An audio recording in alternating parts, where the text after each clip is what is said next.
Assalamualaikum warahmatullahi wabarakatuh. Innal hamdalillah nahmaduhu wa nasta'inuhu wa nastaghfiruh wa na'udzu billahi min syururi anfusina wa min sayyiati a'malina. May yahdihillahu fala mudhillalah wa may yudlilhu fala hadiyalah. Asyhadu an la ilaha illallah wa asyhadu anna Muhammadan abduhu wa rasuluhu la nabiyya ba'dah.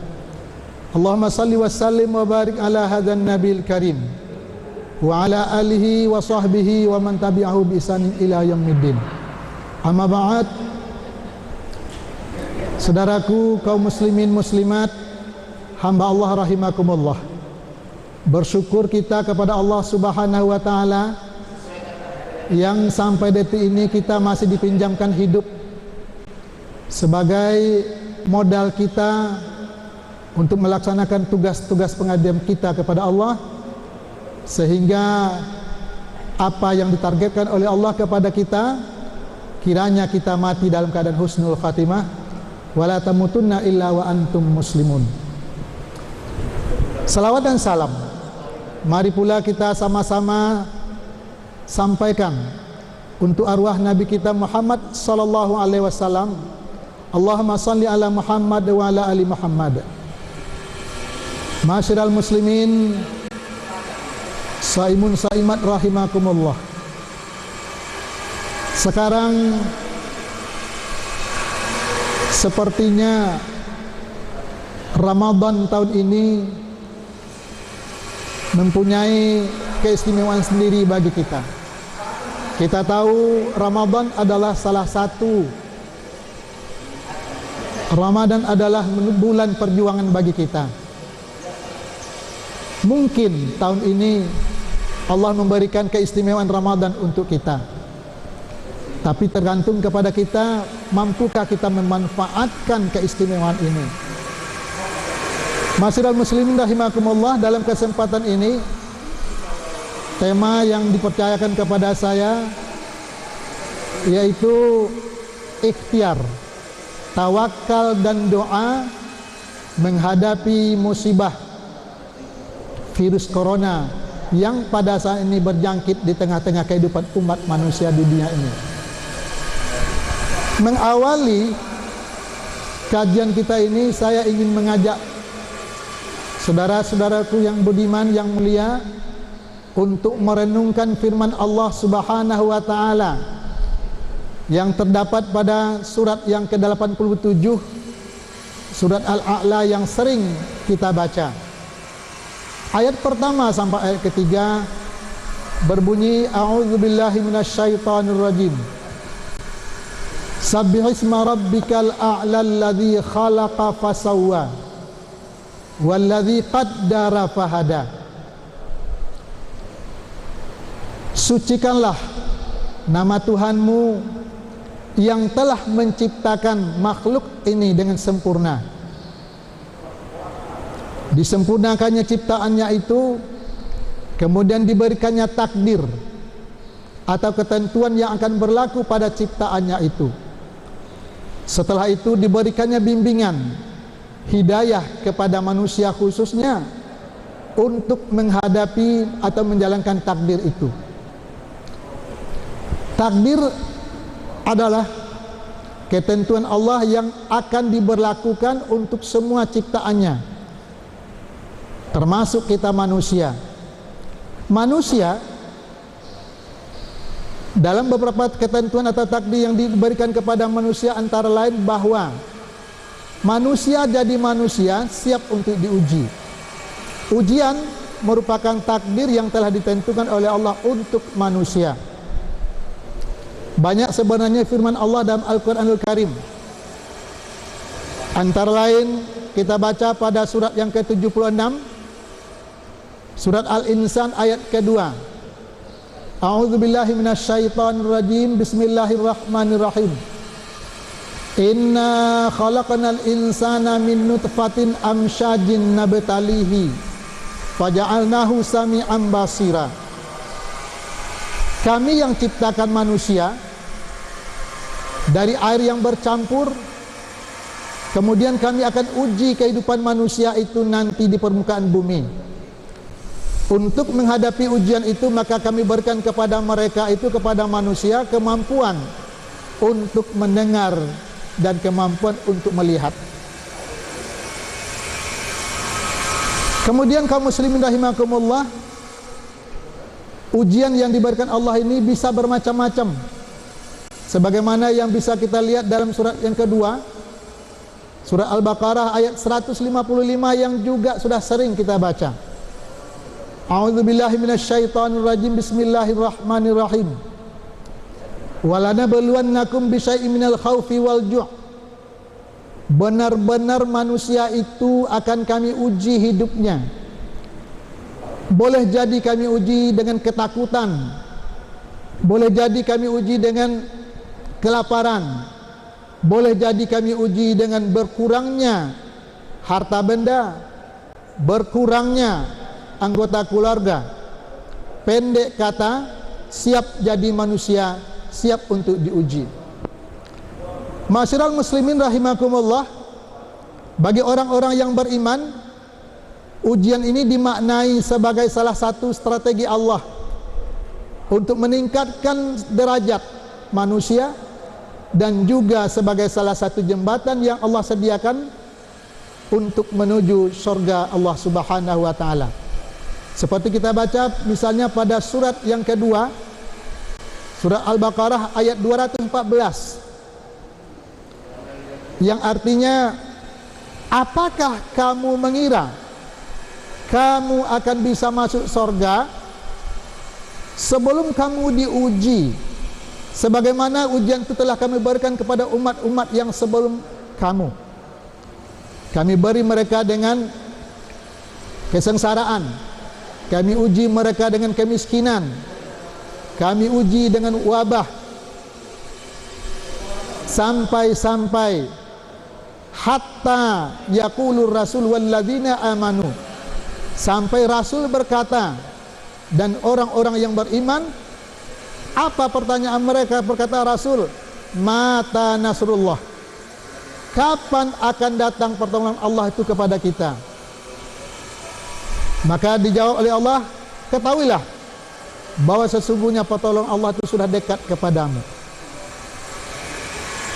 Hari ini kita benar-benar diuji oleh Allah Subhanahu wa taala dengan sebuah ketakutan, ada yang takut, dengan sebuah kengerian, ada yang ngeri, dengan merebaknya musibah daripada corona yang sekarang tidak asing lagi bagi kita. Ini merupakan ujian bagi Allah Subhanahu wa taala. Maka orang-orang yang beriman ini pastinya dimaknai, inilah cara Allah untuk meningkatkan derajat kita.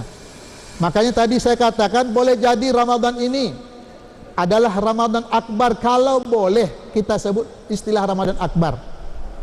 Walaupun istilah itu tidak ada, tapi kalau boleh. Kenapa? Karena Allah sediakan hari ini tantangan kepada kita melebihi daripada Ramadan-Ramadan sebelum itu.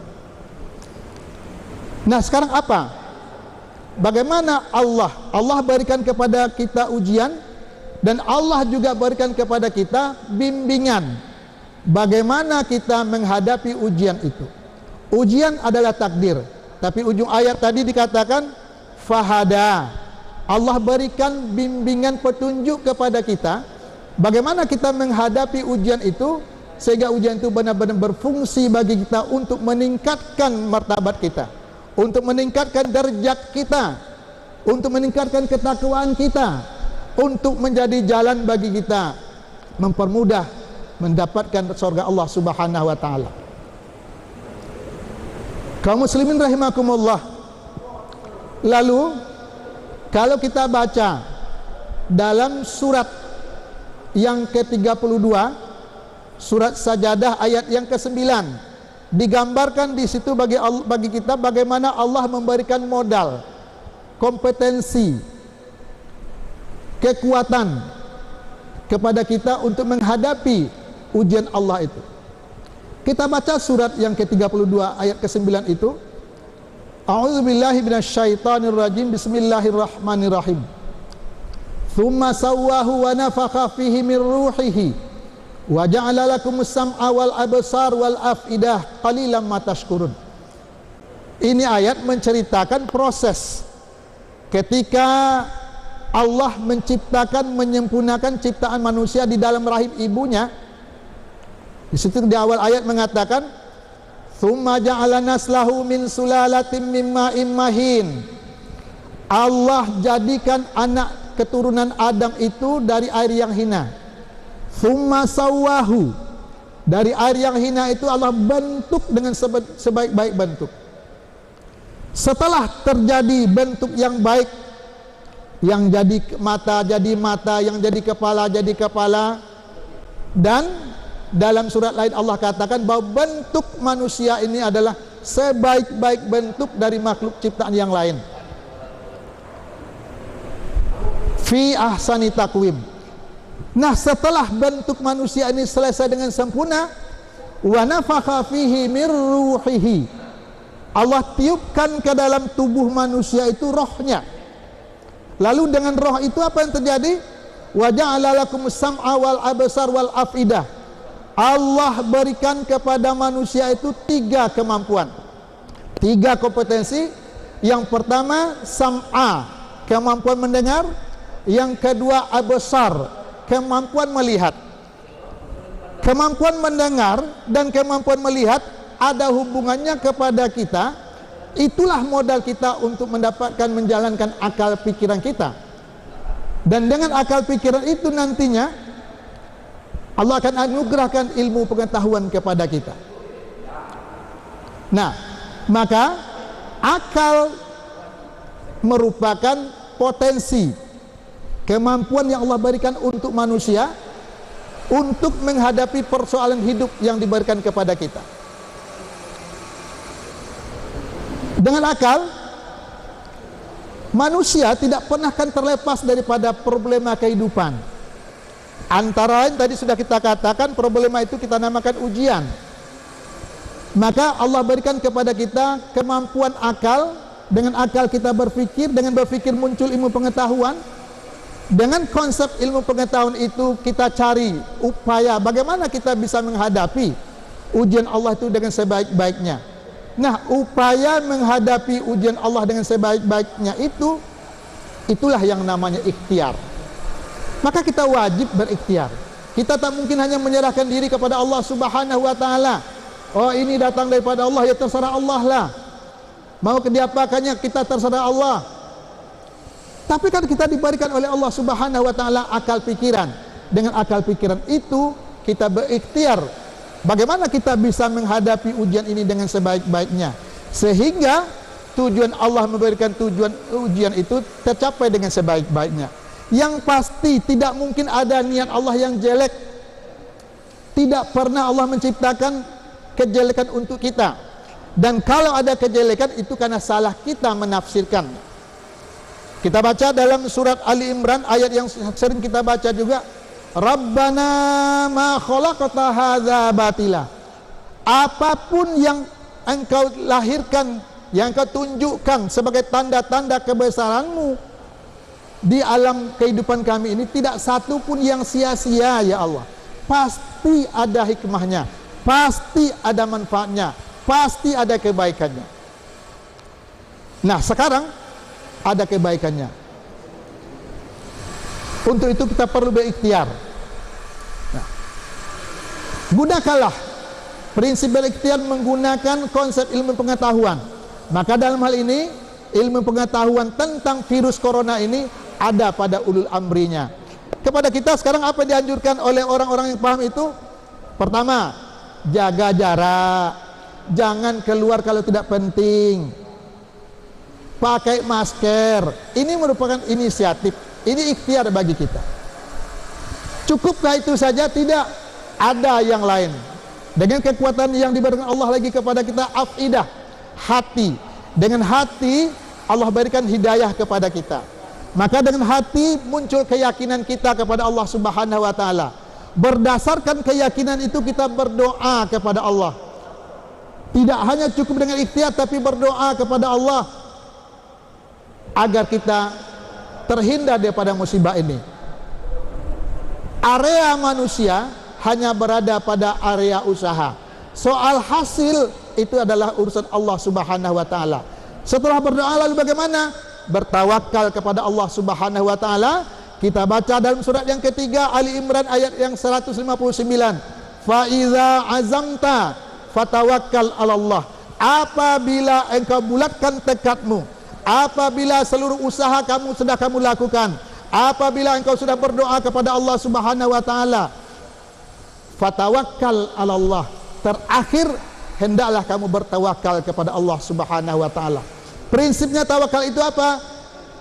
Kita serahkanlah seluruh urusan ini kepada Allah Subhanahu wa taala dengan satu keyakinan, Allah itu pasti memberikan pertolongan. Ala nasrullah qarib. Ketahuilah sesungguhnya pertolongan Allah itu sudah dekat kepada kita. Mudah-mudahan dengan cara ini insyaallah itulah yang bisa kita lakukan sebagai manusia yang lemah menghadapi ujian Allah Subhanahu wa taala ini. Pertama, kita gunakan konsep-konsep ilmu pengetahuan sesuai dengan anjuran yang telah disampaikan oleh pemerintah kepada kita, anjuran yang disampaikan oleh ahli-ahli kesehatan kepada kita, ahli virus kepada kita, berdoa kepada Allah Subhanahu wa taala. Maka kata Allah Subhanahu wa taala, lillahi asmaul husna fad'uuhu lahu. Allah mempunyai sifat-sifat kesempurnaan. Gunakan sifat-sifat itu untukmu untuk berdoa kepada Allah Subhanahu wa taala. Allah Samad, Allah Maha Penolong, Allah Qadir, Allah Maha Kuasa. Tidak ada yang sulit bagi Allah Subhanahu wa taala. Inilah ujian kita kepada kita sekarang ini. Kemudian bertawakal kepada Allah Subhanahu wa taala, serahkanlah. Jangan berburuk sangka kepada Allah Subhanahu wa taala. Allah tidak pernah punya konsep buruk kepada kita. Maka kita diminta untuk berhusnuzan kepada Allah. Ini ada maunya Allah. Dalam sebuah hadis Rasulullah berkata, "Iza ahabba," apabila Allah mencintai satu kaum, ya, ibtilahum, maka Allah menguji mereka dengan beberapa ujian. Itu juga merupakan salah satu tanda Allah cinta kepada kita, maka Allah berikan ujian kepada kita. Supaya apa? Supaya kita lewat atau melewati musibah itu dengan baik, dan akhirnya tercapailah apa yang Allah inginkan kepada kita. Ujian itu mudah-mudahan sebagai jembatan bagi kita untuk masuk surganya Allah Subhanahu wa taala. Ma'asyiral muslimin rahimakumullah, inilah barangkali yang bisa saya sampaikan dengan kesempatan ini. Mohon maaf atas kekurangannya. Terima kasih atas segala perhatiannya. Wabillahi taufik wal hidayah. Assalamualaikum warahmatullahi wabarakatuh.